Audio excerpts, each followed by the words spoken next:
Hello friends, स्वागत है आपका विज्ञान एमसीक्यूज़ के एक नए एपिसोड में। इस एपिसोड में हम 3 चीज़ें करते हैं।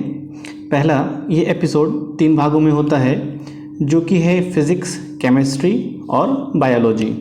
दूसरा, हर भाग के 10 एमसीक्यूज़ कराए जाते हैं, यानी मल्टीपल चॉइस क्वेश्चन, और हर क्वेश्चन के 4 ऑप्शन होते हैं जो कि क्लास 6 से लेकर क्लास 12 तक के एनसीईआरटी बेस्ड होते हैं। और तीसरा, हर प्रश्न के उत्तर की व्याख्या की जाती है। तो आइए शुरू करते हैं आज का विज्ञान एमसीक्यूज़। विज्ञान एमसीक्यूज़ का ये 9वां भाग है और इससे पहले 8 एपिसोड हो चुके हैं और हर एपिसोड में 80 क्वेश्चन कराए जा चुके हैं। इसलिए आज प्रश्नों की संख्या 81 यानी 81 से स्टार्ट होगी। आज का पहला प्रश्न है, सूची 1 तथा सूची 2 को सुमेलित कीजिए। सूची 1 में भौतिक राशियां हैं और सूची 2 में उसकी इकाई दी गई है। त्वरण जूल, बल न्यूटन सेकंड, कृतकार न्यूटन, आवेग मीटर सेकंड स्क्वायर। इसका सही जवाब है ए का 4, बी का 3, सी का 1 और डी का 2। यानी त्वरण का होता है मीटर पर सेकंड स्क्वायर, बल का होता है न्यूटन, यानी बल को न्यूटन में मापा जाता है, मापने की इकाई है ये। कृतकार जूल, मतलब कार की जो इकाई है उसको जूल में मापा जाता है, और आवेग का न्यूटन सेकंड। दूसरा प्रश्न है, कॉस्मिक किरणों के संबंध में निम्न कथनों में से कौन सा सही नहीं है? वे विद्युत चुंबकीय तरंगें होती हैं, उनकी तरंग दैर्घ्य बहुत छोटी होती है, वे बहुत अधिक ऊर्जा वाले आवेशित किरणों से बनी होती है, या फिर वे सूर्य से उत्पन्न होती है। इसका सही जवाब है ऑप्शन ए, बहुत अधिक ऊर्जा वाले कॉस्मिक पदार्थ एवं विद्युत चुंबकीय विकिरण जो पृथ्वी के वायुमंडल के बाहर से प्राकृतिक रूप से निरंतर आती रहती है और जिसका तरंग दैर्घ्य बहुत छोटा होता है, कॉस्मिक किरणें कहलाती है।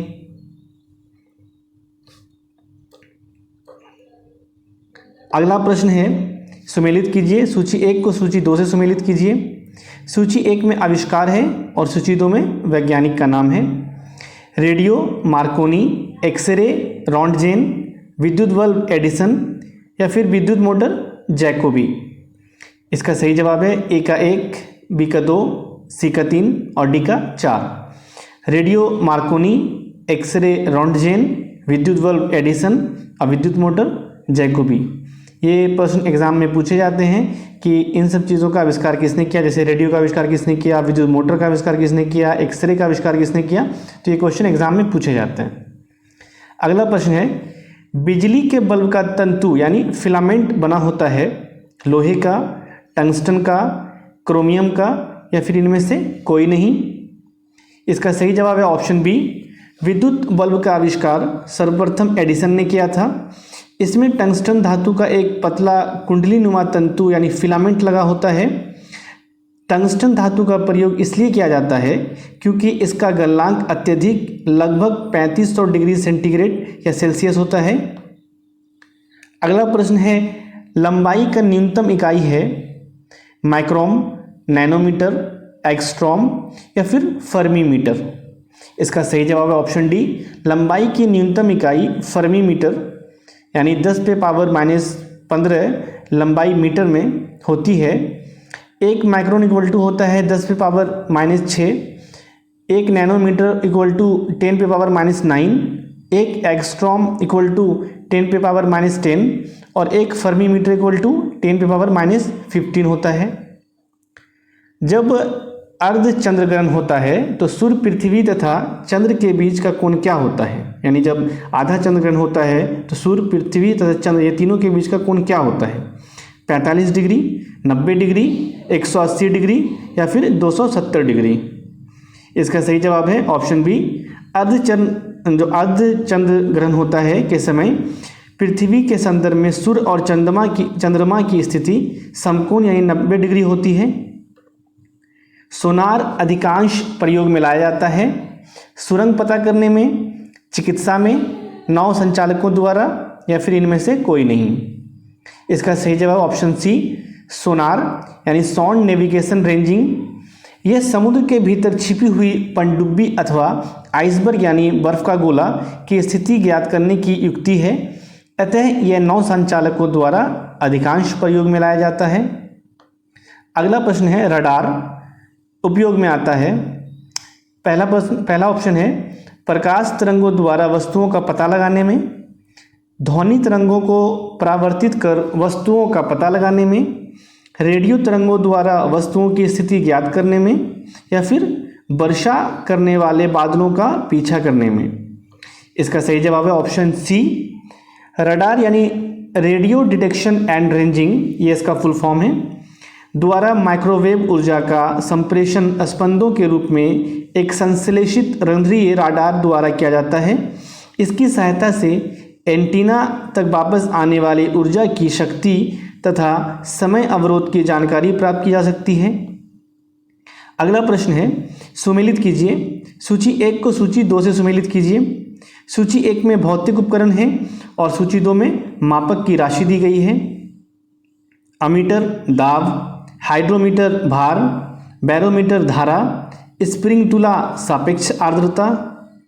इसका सही जवाब है ए का 3, बी का 4, सी का 1 और डी का 2। अमीटर से धारा, हाइड्रोमीटर से सापेक्ष आर्द्रता, बैरोमीटर से दाब और स्प्रिंग तुला से भार। अगला प्रश्न है जल के अंदर वायु का बुलबुला व्यवहार करता है उत्तल लेंस जैसा, अभिसारी लेंस जैसा, अपसारी लेंस जैसा या शंक्वाकार लेंस जैसा। इसका सही जवाब ऑप्शन सी। जल के अंदर वायु का बुलबुला अपसारी यानी अवतल लेंस जैसा व्यवहार करता है। यह प्रकाश किरणों को उसके फोकस की ओर नहीं मोड़ता।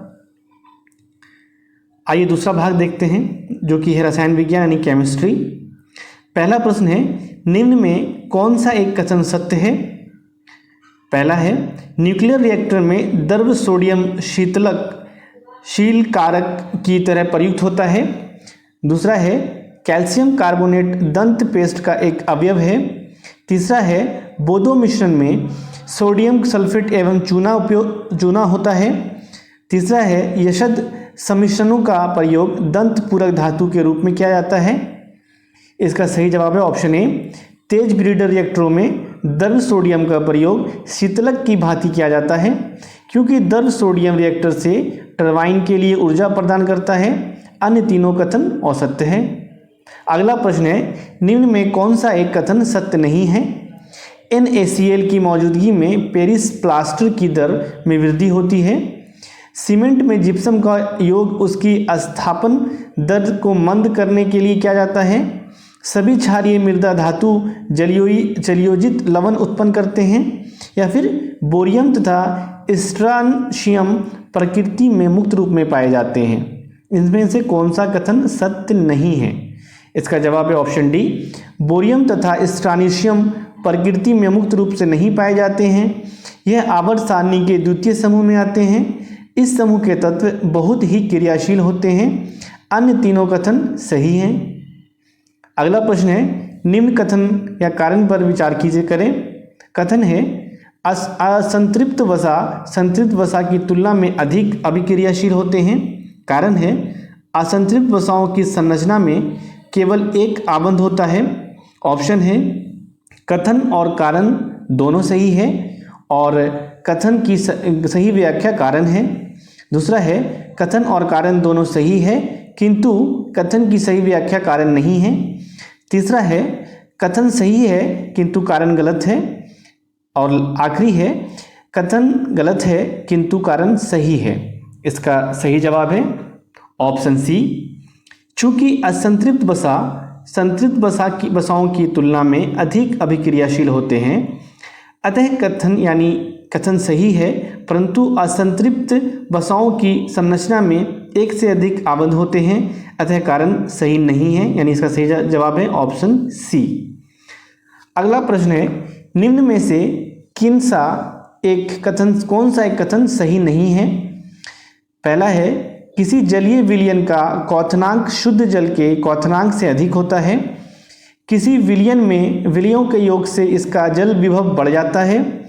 तीसरा है किसी विलयन में जल का वाष्प द्वारा शुद्ध जल में वाष्प दाब की तुलना में निम्न होता है। और लास्ट है जब किसी विलयन को एक पारगम्य झिल्ली द्वारा जल से अलग किया जाता है तो विलयन पर दबाव देने से जल के प्रवाह को रोका जा सकता है। इसका सही जवाब है ऑप्शन सी।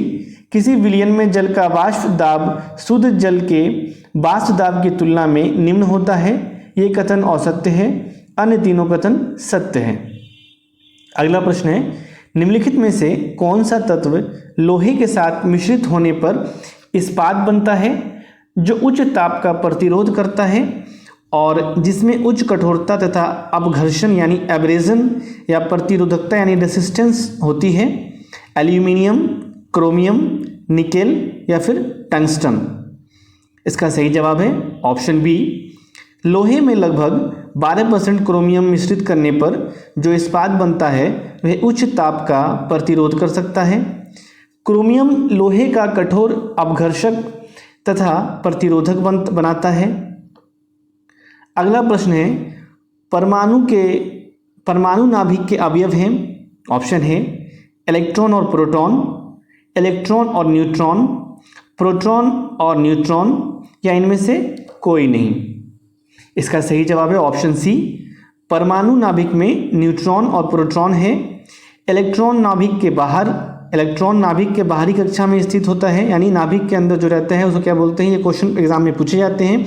परमाणु नाभिक में क्या रहता है? इलेक्ट्रॉन और प्रोटॉन, और इलेक्ट्रॉन जो है वो नाभिक के बाहर में स्थित होता है, बाहरी कक्षा में स्थित होता है।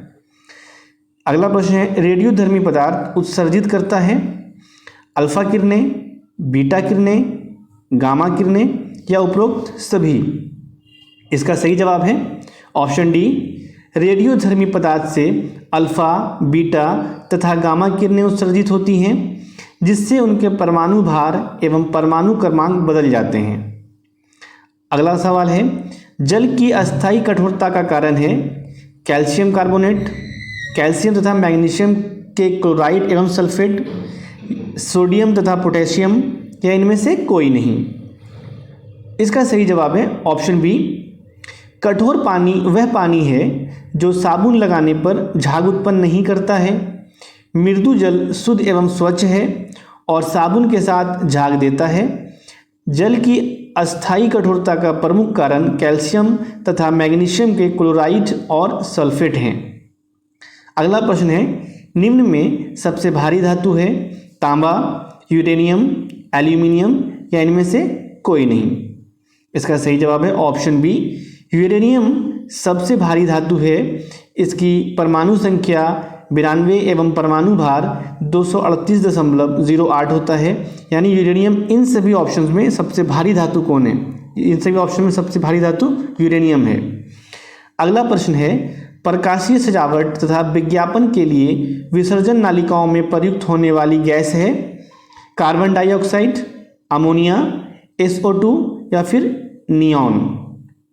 इसका सही जवाब है ऑप्शन डी। नियॉन एक अक्रिय गैस है एवं इसमें ऑक्सीकरण नहीं होता, इसलिए इसे प्रकाशीय सजावट तथा विज्ञापन के लिए विसर्जन नालिकाओं में प्रयुक्त किया जाता है।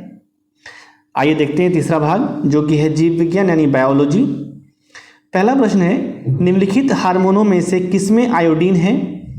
थायरॉक्सिन, इंसुलिन, टेस्टेरोन या फिर एड्रेनलिन? इसका सही जवाब है ऑप्शन ए। कंठ के सबसे नीचे थायराइड ग्रंथि पाई जाती है जिससे थायरॉक्सिन नामक हार्मोन स्रावित होता है। इसमें आयोडीन नामक खनिज अधिक होता है जो मनुष्य में होने वाले घेंघा रोग को नियंत्रित करता है। अगला प्रश्न है, निम्नलिखित वर्गों में से कौन सा वर्ग सही सुमेलित है? पहला है डिप्थीरिया न्यूमोनिया, कुष्ठ और अनुवांशिक।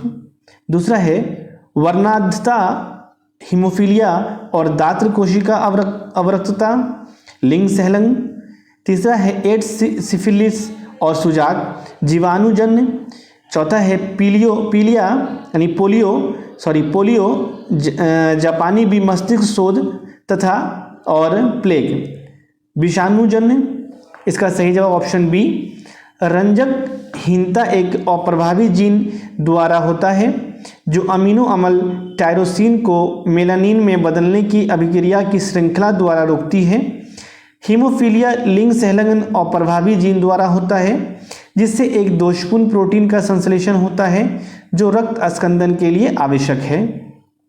अगला प्रश्न है, घोंसला बनाने वाला एकमात्र सर्प यानी सांप है यानी स्नेक है, चेन वाइपर, क्रैल, नागराज यानी किंग कोबरा, और इनमें से कोई नहीं।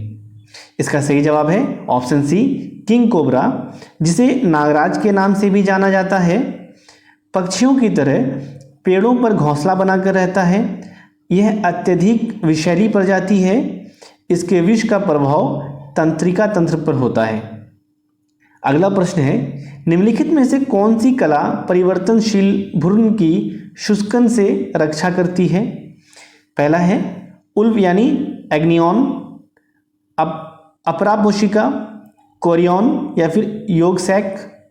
इसका सही जवाब ऑप्शन ए, उल्व यानी एग्नियन के बीच में उल्व द्रव भरा होता है जो भ्रूण के चारों ओर जलीय परत बनाता है और उसे शुष्क होने से बचाता है यानी ड्राई होने से बचाता है।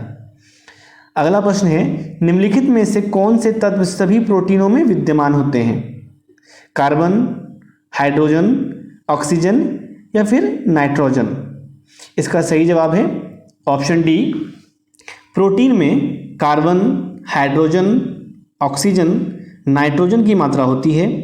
इसके अतिरिक्त आयोडीन, कोबाल्ट लौह एवं फास्फोरस भी पाया जाता है। लेकिन नाइट्रोजन ऐसा तत्व है जो सभी प्रकार के प्रोटीनों में पाया जाता है, यानी नाइट्रोजन एक ऐसा तत्व है जो हर एक प्रकार के प्रोटीन में पाया ही जाता है। जहाँ भी प्रोटीन होगा उसमें नाइट्रोजन होगा ही होगा। अगला प्रश्न है, निम्न कथन या कारण पर विचार करें। पहला है, संयोजी उत्तक की कोशिकाएं आपस में मजबूती से जुड़ी होती हैं। दूसरा है, रक्त के तरह आधात्री यानी मैट्रिक्स भाग को प्लाज्मा कहते हैं। उपयुक्त कथनों में से कौन सा या से सही है? केवल एक, केवल दो, दोनों या फिर कोई नहीं। इसका सही जवाब है ऑप्शन बी, संयोजी उत्तक की कोशिकाएं आपस में कम जुड़ी होती हैं और अंतर कोशिकीय आधात्री या आघात्री मैट्रिक्स में धसी होती हैं। यह आघात्री जैली की तरह तरल, सघन एवं कठोर हो सकती है। आघात्री की प्रकृति विशिष्ट संयोजी उत्तक के कार्य के अनुसार बदलती रहती है। रक्त के तरल आघात्री भाग को प्लाज्मा कहते हैं। प्लाज्मा में आरबीसी, डब्ल्यूबीसी तथा प्लेटलेट्स निलंबित होते हैं। अगला प्रश्न है, दो अस्थियों को आपस में जोड़ने वाले उत्तक को कहते हैं? कंडरा, स्नायु, एरियोलर या फिर एक्सॉन। इसका सही जवाब है ऑप्शन बी, दो अस्थियों को आपस में एक दूसरे से एक अन्य संयोजी उत्तक जिसे स्नायु या अस्थि बंधन तंतु भी कहते हैं, यानी स्नायु को अस्थि बंधन तंतु मतलब बोन का जो ये होता है मिलाने वाला तंतु होता है उसको क्या कहते हैं? स्नायु कहा जाता है, से जुड़ी होती है। यह उत्तक बहुत लचीला एवं मजबूत होता है। स्नायु में बहुत कम आघात्री यानी मैट्रिक्स होता है, बहुत कम मैट्रिक्स होती है। अगला प्रश्न है, मांसपेशियों को अस्थियों से जोड़ता है? स्नायु, एरियोलर, कंडरा या फिर डेंड्राइट। ऑप्शन सी, इसका सही जवाब ऑप्शन सी, कंडरा एक प्रकार का संयोजी उत्तक है। यह मांसपेशियों को अस्थियों से जोड़ता है। कंडरा यानी टेंडन मजबूत तथा सीमित लचीलेपन वाले रेशेदार उत्तक होते हैं। उत्तक दो अस्थियों को जोड़ता है। एरियोलर उत्तक त्वचा और मांसपेशियों के बीच पाया जाता है। डेंड्राइट तंत्रिका तंत्र में पाया जाता है। अगला प्रश्न है, एरियोलर संयोजी उत्तक पाया जाता है त्वचा और मांसपेशियों के बीच, रक्त नालिका के चारों ओर, नसों में या फिर अस्थि मज्जा में, यानी बोन मैरो जो होता है उसको अस्थि मज्जा बोलते हैं, बोन मैरो में। ऑप्शन है 3 और 4, 2, 3 और 4, 1, 2 और 3 या फिर 1, 2, 3 और 4। इसका सही जवाब ऑप्शन डी यानी 1, 2, 3 और 4। एरियोलर संयोजी उत्तक त्वचा और मांसपेशियों के बीच, रक्त नालिका के चारों ओर तथा नसों और अस्थि मज्जा में पाया जाता है। यह अंगों के भीतर की खाली जगह को भरता है, आंतरिक अंगों को सहारा प्रदान करता है और उत्तकों को मरम्मत में सहायता करता है। अगला प्रश्न है, कथन है अनैच्छिक पेशियों को कंकाल पेशी भी कहते हैं। कारण, रक्त नालिका का प्रसार एवं संकुचन अनैच्छिक है। ऑप्शन है कथन और कारण दोनों सही है और कारण कथन की व्याख्या करता है। कथन और कारण दोनों सही है, पर कारण कथन की व्याख्या नहीं करता। कथन सही है परंतु कारण गलत है। कथन गलत है परंतु कारण सही है। इसका सही जवाब है ऑप्शन डी, पेशीय ऊतक लंबी कोशिकाओं का बना होता है। यह हमारे शरीर में गति के लिए उत्तरदायी है। पेशियां दो तरह की होती हैं, ऐच्छिक और अनैच्छिक। ऐच्छिक पेशियों की को हम इच्छानुसार गति करा सकते हैं, जैसे हाथ पैर, मतलब जो मेरे हाथ पैर होते हैं इसको मैं ऐच्छिक ये बोलते हैं, क्या बोलते हैं, ऐच्छिक पेशियां जो हम इच्छानुसार गति कर सकते हैं, जैसे हाथ पैर। और ऐच्छिक पेशियों को कंकाल पेशी भी कहा जाता है, क्योंकि ये अधिकतर हड्डियों से जुड़ी होती है। आहार नली में, जो हमारा जो पेट के अंदर जो आहार नली होती है, में भोजन का प्रवाह या रक्त नलिका का प्रसार एवं संकुचन जैसी गतियाँ ऐच्छिक नहीं हैं। तो ये था आज का क्लास। आप अपने सुझाव हमें कमेंट बॉक्स में कमेंट करके ज़रूर करें। अगर आपने अभी तक इस चैनल को सब्सक्राइब नहीं किया तो जल्द से जल्द सब्सक्राइब कर लें, और ज़्यादा से ज़्यादा दोस्तों में, अपने फ्रेंड्स में इसको, चैनल को शेयर करें और सब्सक्राइब भी करें।